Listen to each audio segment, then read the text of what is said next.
Pragati Premnatma mein. Good morning everyone, respected principal, teacher, parents and all my dear friends. At first I would like to wish you all happy Independence Day. Today is 15th August. We are celebrating Independence Day. It is a big day for an Indian citizen.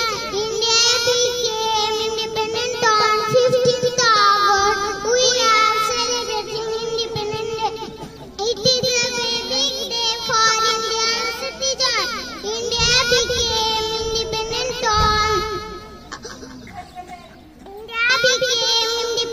on 15th August 1947 from the British rule. We hoist the national flag on this day. Everybody sing the national anthem.